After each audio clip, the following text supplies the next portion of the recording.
नमस्कार दोस्तों, आप सभी का स्वागत है मेरे YouTube channel Shivansh education group में। मित्रों, मैं आप सभी के लिए लेकर आया हूँ वर्ण विचार की बहुत ही शानदार टेस्ट सीरीज, जिसमें मैं आपको विगत परीक्षाओं में आए हुए प्रश्नों का अध्ययन कराऊंगा।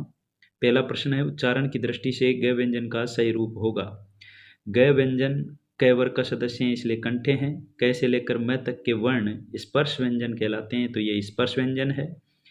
तीसरा, चौथा और पांचवा वर्ण सघोष होता है, तो ये सघोष है। और पहला, तीसरा और पांचवा वर्ण अल्पप्राण होता है, तो ये अल्पप्राण है। इस तरह से आपका बी विकल्प बिल्कुल सही हो जाता है। मित्रों, हम चलते हैं अपने अगले प्रश्न की ओर। जिन स्वरों के निर्माण में ओठ गोलाकार हो जाते हैं उनको कहते हैं। तो ओष्ठ जो गोलाकार होते हैं उनको हम क्या कहते हैं? तो मित्रों, हम बात करेंगे ओष्ठाकृति के आधार पर जो भेद किए थे। दो प्रकार के भेद थे, वृत्ताकार और अवृत्ताकार। और वृत्ताकार जो स्वर है उनमें ओष्ठों की आकृति गोल हो जाती है। इस प्रकार से आपका शी विकल्प बिल्कुल सही हो जाता है। अगले प्रश्न की ओर चलते हैं हम। हिंदी वर्णमाला में कुल मूल वर्णों की संख्या कितनी है? तो मित्रों, हमने पढ़ा था कि मूल वर्ण स्वर और व्यंजनों को कहते हैं। तो 11 स्वर और 33 व्यंजन होते हैं। इस प्रकार 11 स्वर और 33 व्यंजनों को अगर मिला दें तो इनकी संख्या 44 हो जाती है। इस प्रकार से कुल मूल वर्णों की संख्या 44 होती है। और जो कुल वर्ण है हिंदी में वो 52 है। अगले प्रश्न की ओर बढ़ते हैं। चौथा प्रश्न, निम्नलिखित में से घोष वर्ण कौन सा है? घोष घोष या सघोष जो वर्ण है वो हमने पढ़े थे। तीसरा, चौथा और पांचवा वर्ण घोष होता है। तो इनमें से हम देखते हैं कि है जो हैं वो आपके घोष वर्ण है। कौन सा है मित्रों? है वर्ण आपके घोष वर्ण है। अगले प्रश्न की ओर बढ़ते हैं हम। पांचवा, निम्नलिखित में से संयुक्त व्यंजन कौन से हैं? तो संयुक्त व्यंजनों की अगर हम बात करें तो मित्रों, क्ष, त्र, ग और स्र ये दो वर्णों से मिलकर बनते हैं, इसलिए ये संयुक्त व्यंजन है। क्ष क और श से, त्र त और र से, ग ज और य से, स्र स और र से बनता है। इस प्रकार से ये संयुक्त व्यंजन है हिंदी वर्णमाला के। तो सी विकल्प आपका सही हो जाता है। भाषा की सबसे छोटी मौखिक इकाई है। भाषा की सबसे छोटी मौखिक इकाई आपके ध्वनि होती है मित्रों। भाषा की सबसे छोटी मौखिक इकाई ध्वनि है। लिखित इकाई आपके वर्ण होता है। और भाषा के अर्थ के आधार पर सबसे छोटी इकाई शब्द है। भाव के आधार पर आपके वाक्य है। इस प्रकार से आपका बी विकल्प ध्वनि सही हो जाता है। किस क्रम में पश्च स्वर है? तो पश्च स्वर आपको पता है कि री, ई, ई, ए, आई ये तो आपके अग्र स्वर है। ए आपका मध्य स्वर है। और अब इसमें से बचा हुआ एक ही स्वर है ऊ, जो कि आपके पश्च स्वर है। बी विकल्प आपका पूरी तरह से सही हो जाता है। अब हम चलते हैं अगले प्रश्न की ओर। आठवां प्रश्न, निम्नलिखित में से तालव्य व्यंजन है। तालव्य यानी वे व्यंजन जिनका उच्चारण स्थान तालु है। और च वर्ग जो आपका है वो तालव्य होता है। तो च वर्ग का अंतिम वर्ण इसमें दे रखा है सी विकल्प में ये। तो ये आपका सी विकल्प पूरी तरह से राइट आंसर हो जाता है। नौवां प्रश्न देखते हैं, वर्णमाला में व्यंजनों की कुल संख्या कितनी है? वर्णमाला में व्यंजनों की कुल संख्या कितनी है? अभी मैंने आपको बताया था कि 11 स्वर और 33 व्यंजन मिलकर मूल वर्ण कहलाते हैं। तो व्यंजनों की संख्या कितनी है? 33। आपका बी विकल्प 33 व्यंजन पूरी तरह से सही आंसर है। मित्रों,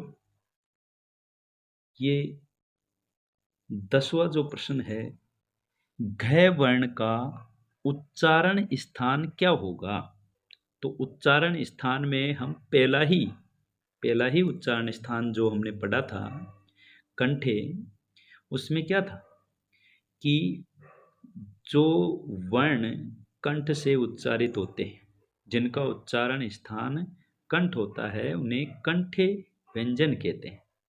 और क वर्ग पूरा का पूरा आपका कंठ है, तो इसमें बी विकल्प से हो जाता है। अगला प्रश्न हम 11वां देखते हैं, निम्नलिखित में से कौन सा विकल्प असत्य है। तो इसमें आपका बी वाला विकल्प असत्य है, क्योंकि जो ब है वो आपके सघोष भी है, ओष्ठे भी है, लेकिन महाप्राण नहीं है, क्योंकि दूसरा और चौथा वर्ण महाप्राण होता है और ब प वर्ग का तीसरा वर्ण, इसलिए आपका बी वाला विकल्प पूरी तरह से असत्य है। अब हम चलते हैं मित्रों अगले प्रश्न की ओर, और अगला जो प्रश्न है 12वां प्रश्न, उसे देख लेते हैं। निम्नलिखित में से किस शब्द में शुद्ध र व्यंजन का प्रयोग हुआ। शुद्ध र व्यंजन, व्यंजन की बात करें तो जो शुद्ध व्यंजन होते हैं वो हलंत होते हैं, और र हलंत, इनमें से जो शब्द है बी वाला विकल्प उसमें पुनर्निर्माण। पुनर्निर्माण में र आपका हलंत युक्त आधा है, तो आधा जो र है वो आपका शुद्ध व्यंजन कहलाता है, और वो आपके पुनर्निर्माण शब्द में है। 13वां प्रश्न देखते हैं, किसी का नीचे का होठ काट देने पर किस वर्ण में विकार आएगा मित्रों। तो होठ काटने की बात हो रही है, तो हम देखेंगे कि होठ जो होते हैं उनसे उच्चारित होने वाला जो वर्ग है वो प वर्ग है, और प वर्ग के अंतर्गत इसमें से ब वर्ण आता है। ब व्यंजन आपका पूरी तरह से बी वाला विकल्प सही हो जाता है मित्रों। ब आपका नीचे के होठ काट देने पर विकल्प में जो आंसर है वो सही है बिल्कुल पूरी तरीके से। निम्न में से किस शब्द में उत्सिप्त ध्वनि का प्रयोग हुआ है। उत्सिप्त, उत्सिप्त तो दो ही ध्वनियां हैं हिंदी वर्णमाला में, अड और अड़। तो यहाँ पर जो आपका सी वाला विकल्प है, इस सी वाले विकल्प में जो पढ़ाई शब्द है, इस पढ़ाई शब्द में अड है, ढ, अड वाला शब्द आ रहा है, इसलिए से ये पढ़ाई सही आंसर हो जाता है इसका। क्वेश्चन नंबर 15, श्रय किन वर्णों के योग से बना है। श्रय बनता है आपके तालव्य से और र से। तालव्य से यानी हलंत वाला, और र आपका पूरा आ जाता है जिसमें अ भी शामिल होता है। इस प्रकार से आपका ए वाला विकल्प पूरी तरह से इसमें सही आंसर है मित्रों। ए वाला जो आंसर है वो बिल्कुल पूरी तरह से सही है। अगला प्रश्न देखते हैं मित्रों, 16वां प्रश्न, निम्नलिखित में से किस क्रम में घोष, महाप्राण व काकल्य व्यंजन है। तो काकल आपको पता है काकल्य व्यंजन है और विसर्ग है, तो इसमें आपके सी वाला विकल्प पूरी तरह से सही हो जाता है। इसमें से जो सी विकल्प आपका सही है, क्योंकि पहला क ये कंठे होता है, बी छ यह आपका तालव्य होता है, और ल आपका पार्श्विक व्यंजन है ही, तो सी वाला विकल्प है बिल्कुल सही है। प्रश्न नंबर 17, निम्नलिखित में से उष्म व्यंजन नहीं है। उष्म व्यंजन कौन कौन से नहीं है। तो उष्म व्यंजन इसमें से आपको पता है कि स तीनों से ये आपके उष्म व्यंजन है, लेकिन ये र लव ये आपके अंतस्थ होते हैं, तो ये वाला जो सी विकल्प है ये आपका बिल्कुल पूरी तरह से सही आंसर है, सी विकल्प। मित्रों अब हम चलते हैं अपने 18वें प्रश्न की ओर। ओम को किस तरह का स्वर कहा जाता है। आप पढ़ते हो ना मित्रों ओम, तो ओम वाला जो आपका शब्द है इसे हम शब्द न कहकर अक्षर कहेंगे, और ये अक्षर जो हैं ये अक्षर किस तरह के स्वर के अंतर्गत आता है। तो आपका बी वाला विकल्प प्लुत स्वर, क्योंकि प्लुत में आपको लंबे उच्चारण के लिए जो होता है वो प्लुत स्वर होता है, लंबा उच्चारण जिसमें किया जाता है, जिसमें 2 मात्राओं से अधिक का समय लगता है। 19वां प्रश्न देखते हैं हम, जिन स्वरों के उच्चारण में मुख सबसे कम खुलता है उसे कहते हैं। तो आपको पता है कि मुखाकृति के आधार पर जो भेद पड़े थे, संवृत है, विव्रत है, अर्ध संवृत है, अर्ध विव्रत है। तो विव्रत तो पूरी तरह से मुख खुलता है, और संवृत में मुख लगभग बंद सा रहता है, तो सबसे कम मुख जो खुलता है वो संवृत स्वर में है। ए विकल्प आपका पूरी तरह से सही है। अपभ्रंश के 8 स्वरों के बाद हिंदी में किन 2 नए स्वरों का विकास हुआ। तो अपभ्रंश के बाद जो हिंदी भाषा का विकास हुआ, उस हिंदी भाषा के विकास में वर्णों का भी विकास हुआ।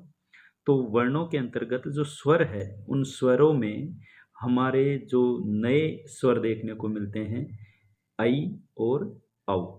आई और औ, डी विकल्प आपका पूरी तरीके से सही आंसर है। प्रश्न नंबर 21, निम्नलिखित में से कौन सा वर्ण तालव्य व्यंजन है? तालव्य व्यंजन, तालु, इचुयेसना सूत्र जो है इसका च वर्ग, और च वर्ग के अंतर्गत आता है आपके य व श। त वर्ग तो दंते हैं, प ओष्ठे हैं, और ये ध ये भी दंते हैं। ये डी वाला विकल्प आपका पूरी तरह से सही है। प्रश्न नंबर 22, तो मित्रों निम्नलिखित में से सघोष अल्पप्राण व्यंजन है? तो पहला वाला क भी नहीं है, क्योंकि अल्पप्राण में और आपके सघोष में तीसरा, चौथा और पांचवा आता है, तो ये भी नहीं है। आपके सी वाला विकल्प भी नहीं है और डी वाला भी नहीं है। इस प्रकार से आपका बी वाला विकल्प द सही हो जाता है। प्रश्न नंबर 23, निम्नलिखित में से तालव्य व्यंजन है? तालव्य, तो छ वर्ग आपका तालव्य होता है। च, छ, ज, झ आपका विकल्प नंबर ए बिल्कुल इस प्रश्न का सही आंसर है मित्रों, क्योंकि जिनका उच्चारण स्थान तालु है वो तालव्य व्यंजन कहलाते हैं और तालु से उच्चारित च वर्ग है। 24वां प्रश्न देखते हैं हम, निम्नलिखित में से पार्श्विक व्यंजन है? पार्श्विक व्यंजन आपका इनमें से कौन सा है? तो बताओ मित्रों, कौन सा है आपके पार्श्विक व्यंजन? पार्श्विक व्यंजन है आपके ल। सी विकल्प आपका सही हो जाता है, जिसमें जिह्वा गोल हो जाती है, हवा दोनों किनारों से बाहर निकल जाती है, पार्श्विक व्यंजन कहलाता है। तो ल वाला विकल्प सही हो जाता है। 25वां प्रश्न, स्वर तंत्रियों में कंपन के आधार पर हिंदी वर्णमाला में व्यंजन के 2 वर्ग बनते हैं। तो कौन कौन से वर्ग बनते हैं आपके? तो अघोष और सघोष, क्योंकि जिनमें कंपन होता है वो आपके सघोष कहलाते हैं और जिनमें कंपन नहीं होता वो आपके अघोष कहलाते हैं। आगे हम बात करते हैं मित्रों, अगले प्रश्न की ओर चलते हैं अपन। तो अगला जो प्रश्न है 26वां, ए आई वर्ण क्या कहलाते हैं? तो ए आई आपके 2 जगह से बनते हैं, 2 उच्चारण स्थान से उच्चारित होते हैं, कंठ से और तालु से, क्योंकि ए आई का निर्माण ए प्लस ए से बनते हैं, तो इसलिए इन्हें कंठ तालव्य कहेंगे, क्योंकि ए आपका कंठ है और ई आपका तालव्य है, तो कंठ तालव्य कहलाएंगे। डी विकल्प सही आंसर।